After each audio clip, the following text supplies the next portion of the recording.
Price the lord, hallelujah. പ്രിയ സഹോദരങ്ങളെ, നമ്മുടെ നോമ്പിന്റെ ഏറ്റവും അടുത്ത ദിവസങ്ങളിലേക്ക് 23 ദിവസം, നാളെ 24, പിന്നെ നാളെ രാത്രിയാണല്ലോ നമ്മുടെ പാതിര കുർബാനയൊക്കെ. ഇപ്പൊ കുമ്പസാരിച്ചൊരുങ്ങി നല്ല കൃപയിലാണെന്ന്.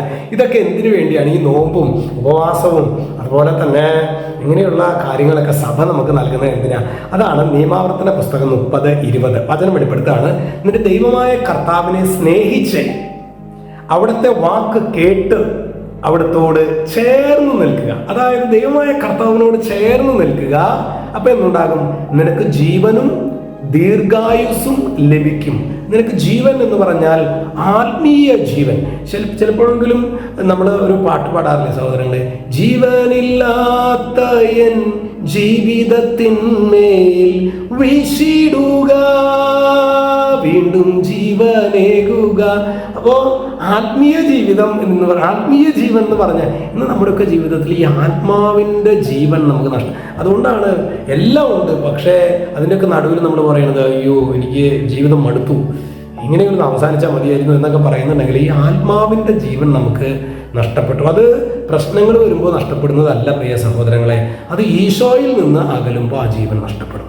അതുകൊണ്ട് ഈ നോമ്പിൽ ഇതൊരു ചുമ്മാ ഓരോ തവണ ഓരോ വർഷത്തിൽ 25 നോമ്പ് എടുക്കുക, എന്നിട്ട് നന്നായിട്ട് ഫുഡ് അടിക്കാൻ 25ാമത്തെ ദിവസം നന്നായിട്ട് ഫുഡ് അടിക്കാനുള്ളൊരു അവസരമായിട്ട് അല്ലാതെ അങ്ങനെയല്ല നമ്മൾ കാണേണ്ടത്.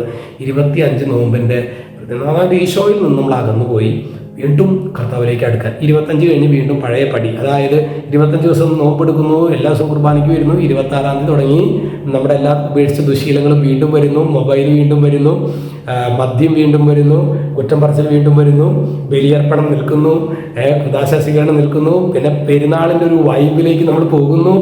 പ്രിയ സഹോദരങ്ങൾ, അങ്ങനെ ഈശോയോട് ചേർന്നിട്ടാണ് നമ്മുടെ എല്ലാ പ്രവർത്തനങ്ങളും ഈശോയോട് ചേർന്ന് നിന്ന് പ്രവർത്തിക്കുക. ആ ഒരു ചേർന്ന് നിൽപ്പിലാണ് നമ്മുടെ ആത്മീയ ജീവൻ വളരുന്നത്.